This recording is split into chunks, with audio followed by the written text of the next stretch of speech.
છે, પરંતુ શરૂઆત મેષ રાશિથી કરીએ. મેષ રાશિ કે જેના અક્ષર છે અલઈ, જેનો સ્વામી બને છે મંગળ મહારાજ.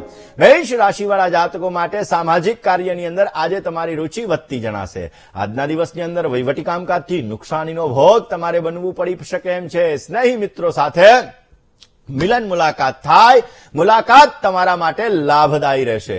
આજના દિવસની અંદર વાયુજન્ય બીમારીથી તમારે સાવધાની રાખવી બહુ જ જરૂરી રહેશે. ધુમ દુર્ગાય નમઃ આ મંત્રનો વિશેષ માત્રામાં જપ તમારી મનોકામનાઓ પૂર્ણ કરશે અને તમને સુંદર મજાનો લાભ અપાવશે. વાત વૃષભ રાશિની કરીએ.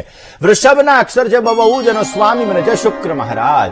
શેર બજારને લગતા કામકાજની અંદર આજે તમને સુંદર મજાની સંભાવનાઓ, ક્યાંક ને ક્યાંક લાભની સંભાવના વધી શકે છે. પરિવારની અંદર સાધારણ ક્લેશ, ઝઘડાનું પ્રમાણ પણ રહી શકે છે અને નાના મોટા રોકાણની અંદર તમને લાભ મળવાના સંપૂર્ણ ચાન્સીસ છે. આજના દિવસમાં માનસિક ચિંતાઓથી દૂર રહેવું બહુ જરૂરી છે, કારણ કે ચિંતા ચિતા સમાનાસ્તિ. ચિંતા છે ને એ જીવતા મનુષ્યને બાળતી હોય છે ને એટલા માટે ચિંતાનો ત્યાગ કરશો તો પોઝિટિવ રિઝલ્ટ મળી શકશે. કારણ કે એવું કહેવાય છે કે ગતે શોકો ન કર્તવ્યો ભવિષ્યમ નૈવ ચિંતયેત. ગઈ વાતનો શોક કર્યા વગર, ભવિષ્યની ચિંતા કર્યા વગર તમે વર્તમાનની અંદર ચાલશો ને તો જીવનમાં સારા એવા સફળ થઈ શકશો અને ઉત્તમ પ્રકારનો લાભ મેળવી શકશો. કયો ઉપાય કરવો વૃષભ રાશિવાળા જાતકોએ કે જેથી એને બેસ્ટ રિઝલ્ટ મળી શકે? આજના દિવસની અંદર બને ત્યાં સુધી કીડિયારું, ખાંડનું બુરું અને ઘઉંના લોટ દ્વારા કીડિયારું પૂરજો. પોઝિટિવ રિઝલ્ટ મળશે. તમારા કાર્યો સિદ્ધ થશે. કામોની અંદર જે રૂકાવટ આવી રહી છે આ રૂકાવટો તમારી દૂર થતી જણાશે અને ઉત્તમ પ્રકારનો તમને લાભ મળતો જણાય. પરંતુ એ પહેલા વાત કરી લઈએ મિથુન રાશિની. મિથુન રાશિ કે જેના અક્ષર છે કચ્છ અને ઘ, જેનો સ્વામી બને છે બુધ મહારાજ. મિથુન રાશિવાળા જાતકો માટે વ્યવસાયની અંદર નોકરીની તમને આજે ઉત્તમ પ્રકારની તકો પ્રાપ્ત થતી જણાશે. સહયોગીઓથી તમને સુંદર મજાનો લાભ મળી શકશે. દાંપત્ય જીવનની અંદર સુખમાં આજે વધારો થઈ શકે અને પૈસા લેવામાં ને દેવામાં અને સાથે સાથે કોઈ પણ પ્રકારની લે વેચના કામકાજની અંદર આજે તમારે લાભ મળી શકે એમ છે. કયો ઉપાય કરવાનો?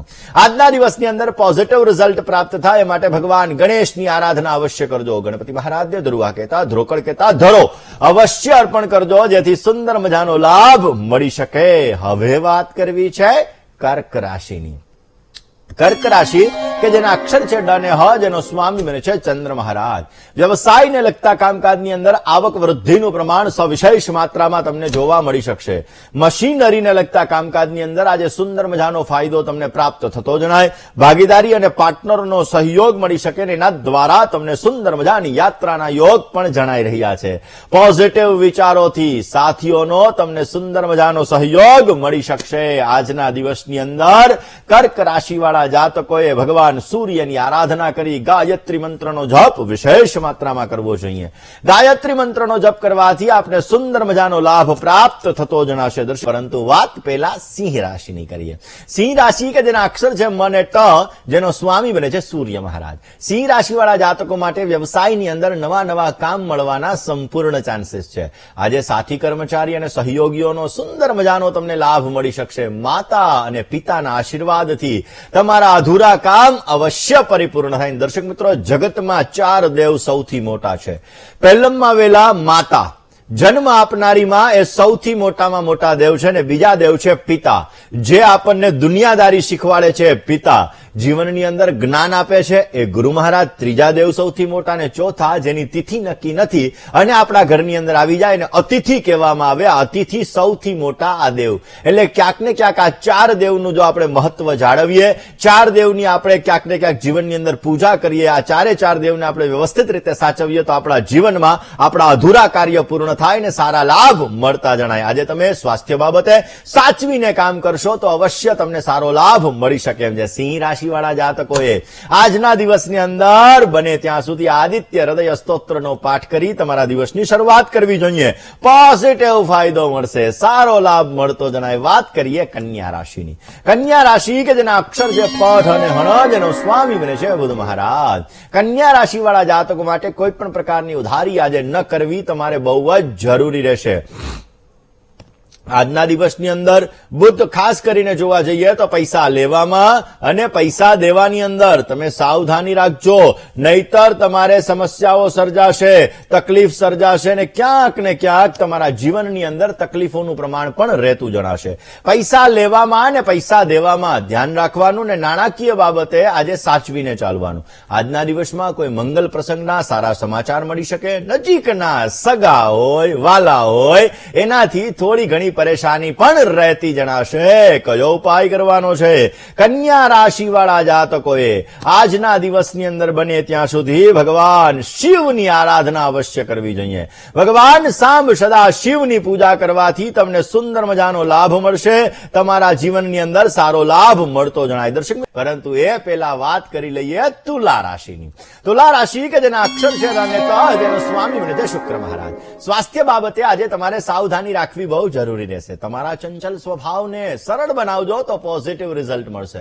કારણ વગરની યાત્રાથી બચવું તમારે બહુ જ જરૂરી છે. તમારા સારા કરેલા કામ એની સરાહના થશે, પોઝિટિવ લાભ મળશે. આજના દિવસની અંદર તુલા રાશિવાળા જાતકોએ ભગવાન વિષ્ણુની આરાધના કરવી જોઈએ. યસ્ય સ્મરણ માત્રેણ જન્મ સંસાર બંધનાત વિમુચ્યતે નમસ્તસ્મૈ વિષ્ણવે પ્રભ વિષ્ણવે. ભગવાન વિષ્ણુના 1108 નામનો જો વિશેષ માત્રામાં જપ કરવામાં આવે તો પોઝિટિવ લાભ. વાત વૃશ્ચિક રાશિની કરીએ. વૃશ્ચિકના અક્ષર છે અને સ્વામી બને છે મંગળ મહારાજ. નોકરીની અંદર, વ્યવસાયની અંદર દગાખોરીથી બચવું બહુ જરૂરી છે. દગો ફટકો તમને સમસ્યા આપી શકશે. સંપત્તિને લગતા કામકાજની અંદર વિચારીને નિર્ણય લેવો, નહીતર સમસ્યા સર્જાઈ શકે એમ છે. સાથી મિત્રોનો આજે તમને ઉત્તમ પ્રકારનો સહયોગ પ્રાપ્ત થતો જણાશે. સ્વાસ્થ્ય બાબતે આજે તમારે કાળજી રાખવી બહુ જરૂરી છે. આજના દિવસની અંદર વૃશ્ચિક રાશિવાળા જાતકોએ ભગવાન શિવની આરાધના અવશ્ય કરવી જોઈએ. ભગવાન શંકરની પૂજા કરવાથી વિશેષ માત્રામાં ફાયદો મળશે, સારો લાભ મળશે અને ઉત્તમ પ્રકારનો લાભ પ્રાપ્ત થતો જણાય. વાત કરીએ દર્શક મિત્રો ધન રાશિની. ધન રાશિ કે જેના અક્ષર છે ભ, ધ, ભ અને ડ, જેનો સ્વામી બને છે ગુરુ મહારાજ. ધન રાશિવાળા જાતકો માટે આર્થિક સ્થિતિની અંદર સુંદર મજાનો સુધારો તમને જોવા મળી શકે એમ છે. જવાબદારીવાળા કામકાજની અંદર યશ, માન, પ્રતિષ્ઠા સારા એવા મળતા જણાય. લાપરવાહીથી જો તમે કામ કરશો તો કામકાજની અંદર નુકસાનીનો ભોગ પણ તમે બની શકશો. જૂના દર્દ, તકલીફમાંથી અને પરેશાનીમાંથી પણ તમને મુક્તિનું પ્રમાણ જોવા મળી શકે એમ છે. આજના દિવસની અંદર ધન રાશિવાળા જાતકોએ ગાય માતાને ઘાસ અર્પણ કરવું જોઈએ.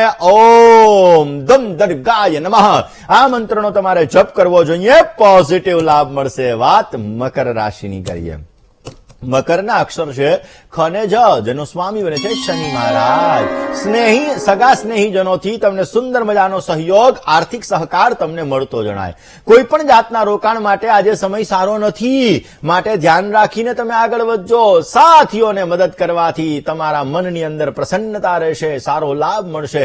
ટેકનોલોજીને લગતા ક્ષેત્રની અંદર તમને સુંદર મજાનો લાભ મળતો જણાય. કયો ઉપાય કરવાનો છે? આજના દિવસની અંદર ગાયત્રી મંત્રનો જપ કરી તમારા દિવસની શરૂઆત કરો. કોઈ ધર્મસ્થાનની અંદર દર્શન કરવા માટે જાઓ ને બહાર બેઠેલા નિર્ધન ગરીબ વ્યક્તિને તમારી શક્તિ મુજબનું તમે દાન કરો, પોઝિટિવ ફાયદો થશે. વાત કુંભ રાશિની કરીએ. કુંભના અક્ષર છે ગ, શ, શ ને સ, જેનો સ્વામી બને છે શનિ મહારાજ. કુંભ રાશિવાળા જાતકો માટે મિત્રો દ્વારા માનસિક વ્યથાનો અનુભવ આજે થતો જણાશે. પરિવારની અંદર મોટાઓની મીઠી નજરથી તમને સારો લાભ મળી શકશે. નોકરીની અંદર, વ્યવસાયની અંદર સારો લાભ મળે એવા સંપૂર્ણ યોગો જણાઈ રહ્યા છે. ભાગીદારી વર્ગ સાથે થોડા ઘણા મન મુટાવ રહેતા જણાય. કયો ઉપાય કરવો જોઈએ? કુંભ રાશિવાળા જાતકોએ આજના દિવસની અંદર બને ત્યાં સુધી ભગવાન શિવની આરાધના અવશ્ય કરવી જોઈએ. ભગવાન શંકરના મંદિરે જલનો અભિષેક કરવો જોઈએ, પોઝિટિવ ફાયદો થશે. ને બને તો મહેશાનના પરો દેવો, મહિમ્નોના પરાસ્તુતિ, અઘોરાનના પરો મંત્રો, નાસ્તિ તત્વમ ગુરો પર મહિમ્ન સ્તોત્રનો જો વિશેષ માત્રામાં પાઠ કરવામાં આવે તો પણ સુંદર મજાની સફળતા મળી શકશે. વાત મીન રાશિની કરીએ. મીનના અક્ષર છે દ, ચ, ઝ અને ધ, જેનો સ્વામી બને છે ગુરુ મહારાજ. વાહન ચલાવવામાં આજે કાળજી રાખવી તમારે બહુ જરૂરી છે. વ્યાપારની અંદર, વ્યવસાયની અંદર મહેનત વધારે કરવી પડશે. ફળનું પ્રમાણ થોડુંક ઓછું મળશે. ને બને તો અંગત માણસોથી ઉધારી નહીં કરવાની. અંગત માણસોથી ઉધારી કરશો તો તમારા સંબંધો નષ્ટ થશે, સંબંધોમાં સમસ્યા થશે અને તમારા જીવનની અંદર તકલીફોનો અનુભવ થતો જણાય. આજે માનસિક અશાંતિનો અનુભવ પણ થઈ શકે એમ છે. કયો ઉપાય કરવાનો છે? મીન રાશિવાળા જાતકોએ આજના દિવસની અંદર બને તો ભગવાન વાસુદેવની ઉપાસના કરો. ઓમ નમો ભગવતે વાસુદેવાય આ મંત્રનો જો વિશેષ માત્રામાં તમે જપ કરશો તો અવશ્ય આપને સારો લાભ મળતો જણાશે. દર્શક